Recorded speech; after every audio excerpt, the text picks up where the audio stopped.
In all thy ways acknowledge him, and he shall direct thy paths.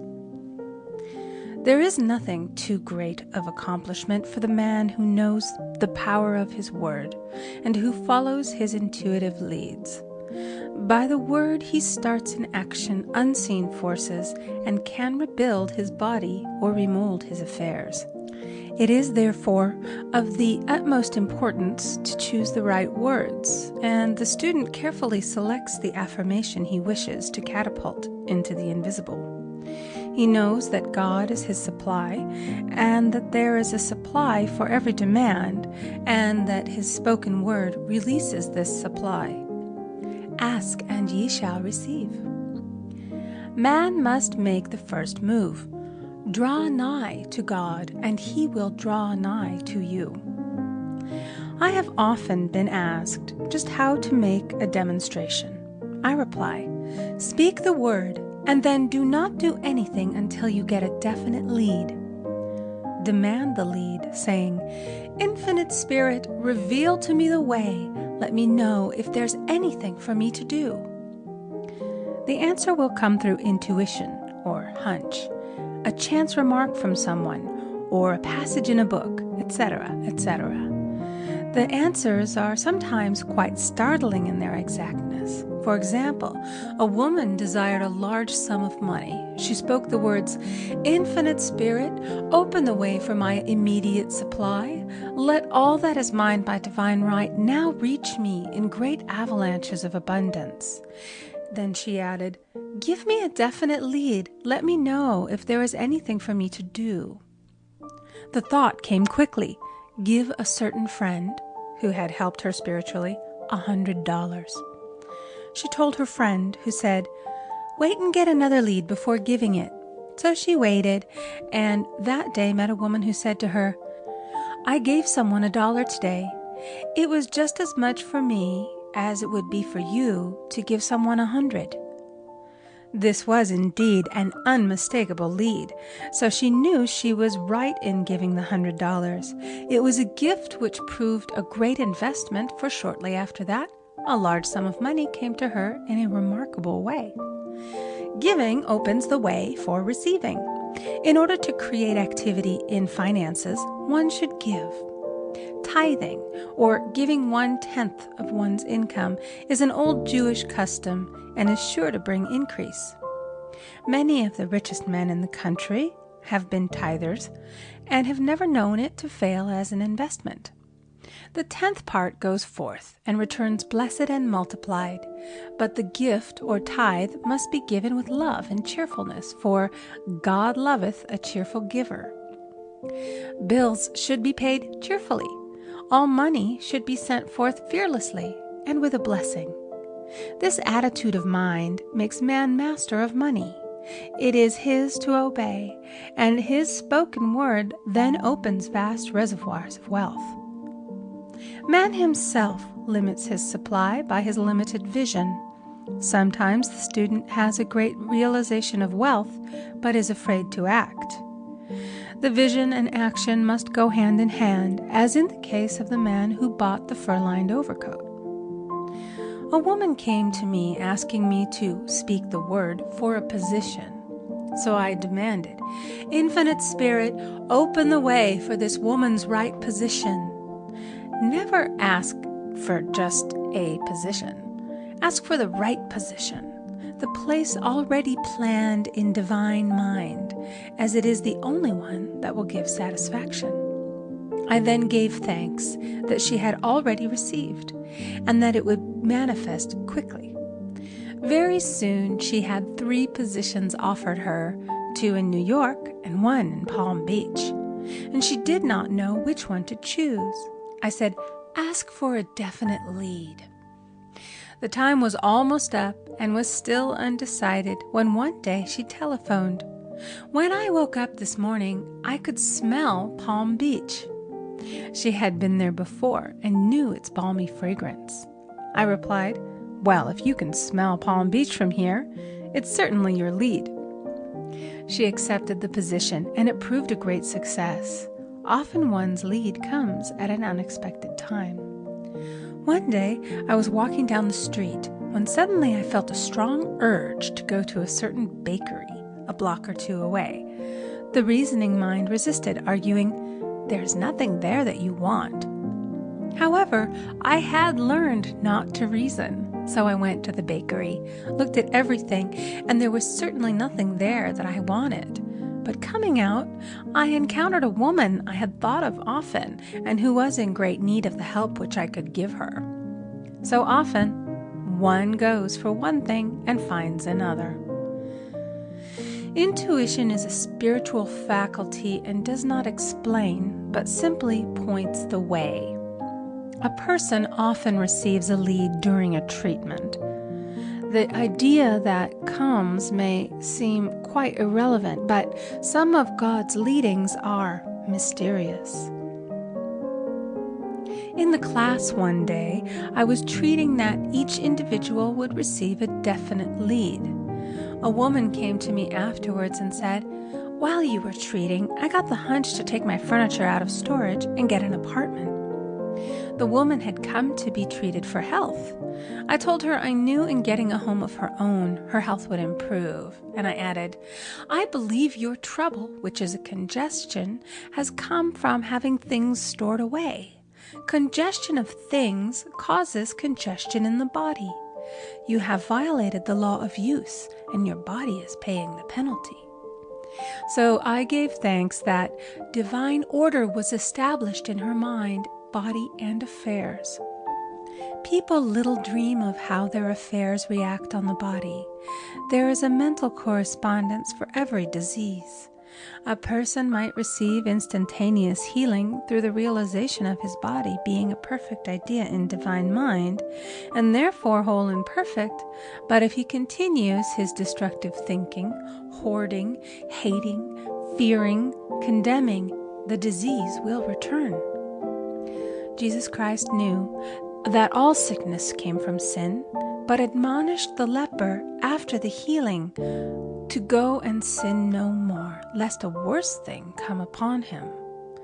So man's soul, or subconscious mind, must be washed whiter than snow for permanent healing. And the metaphysician is always delving deep for the correspondence. Jesus Christ said, "Condemn not, lest ye also be condemned. Judge not, lest ye be judged." Many people have attracted disease and unhappiness through the condemnation of others. What man condemns in others, he attracts to himself. For example, a friend came to me in anger and distress because her husband had deserted her for another woman.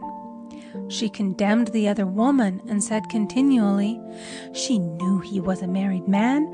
She had no right to accept his attentions." I replied, "Stop condemning the woman. Bless her and be through with the situation. Otherwise, you are attracting the same thing to yourself." She was deaf to my words, and a year or two later became deeply interested in a married man herself. Man picks up a live wire whenever he criticizes or condemns and may expect a shock. Indecision is a stumbling block in many a pathway. In order to overcome it, make the statement repeatedly, "I am always under direct inspiration. I make right decisions quickly." These words impress the subconscious, and soon one finds himself awake and alert, making his right moves without hesitation. I have found it destructive to look to the psychic plane for guidance, as it is the plane of many minds and not the one mind. As man opens his mind to subjectivity, he becomes a target for destructive forces. The psychic plane is the result of man's mortal thought and is on the plane of opposites. He may receive either good or bad messages.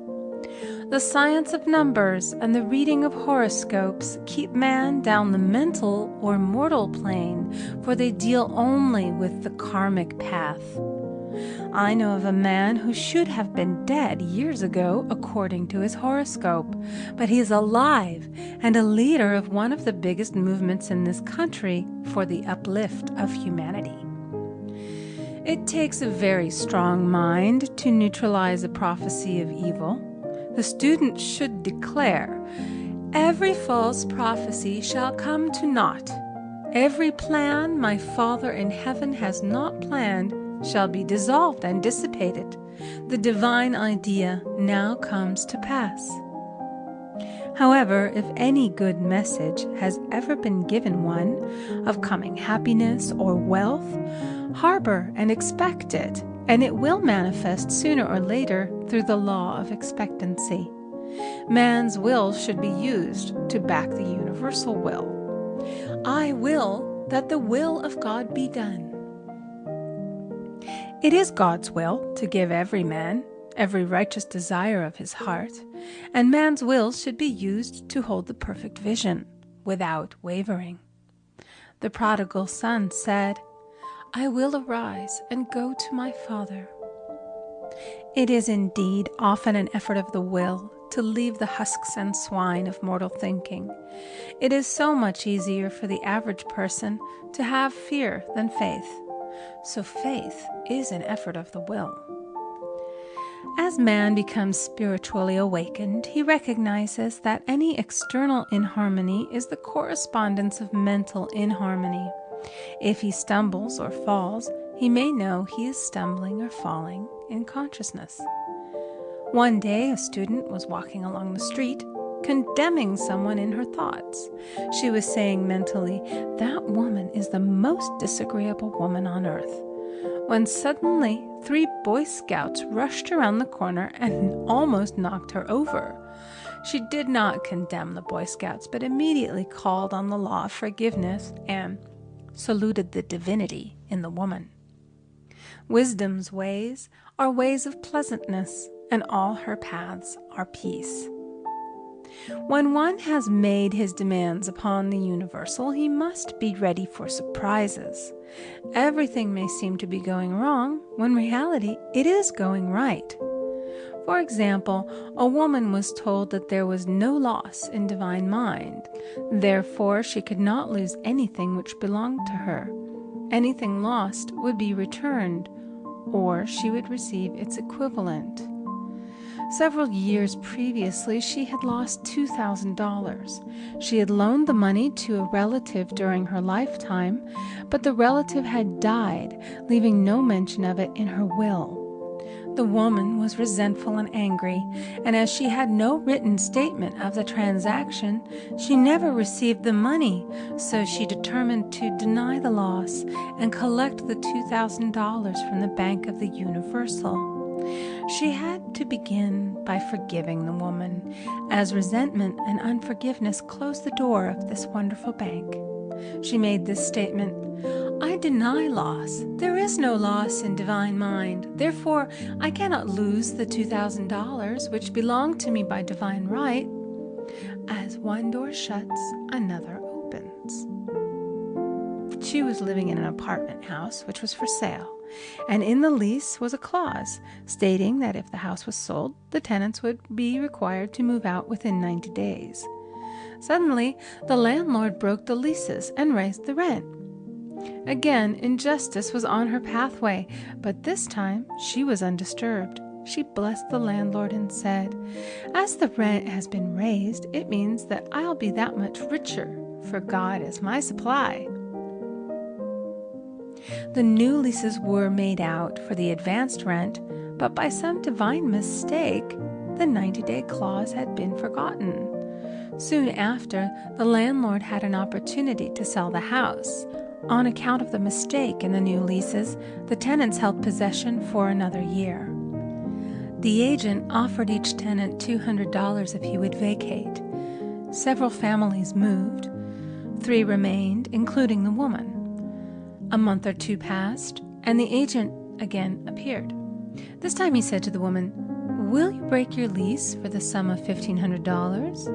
It flashed upon her, here comes the $2,000. She remembered having said to friends in the house, We will all act together if anything more is said about leaving." So her lead was to consult her friends. These friends said, "Well, if they have offered you 1,500, they will certainly give 2,000. So she received a check for $2,000 for giving up the apartment. It was certainly a remarkable working of the law, and the apparent injustice was merely an opening for the way for her demonstration. It proved that there is no loss, and when man takes his spiritual stand, he collects all that is his from this great reservoir of good. "I will restore to you the years the locusts have eaten." The locusts are the doubts, fears, resentments, and regrets of mortal thinking. These adverse thoughts alone rob man, for no man gives to himself but himself, and no man takes away from himself but himself. Man is here to prove God and to bear witness to the truth. And he can only prove God by bringing plenty out of lack and justice out of injustice. "Prove me now herewith, saith the Lord of hosts, if I will not open you the windows of heaven and pour out a blessing, that there shall be not room enough to receive it."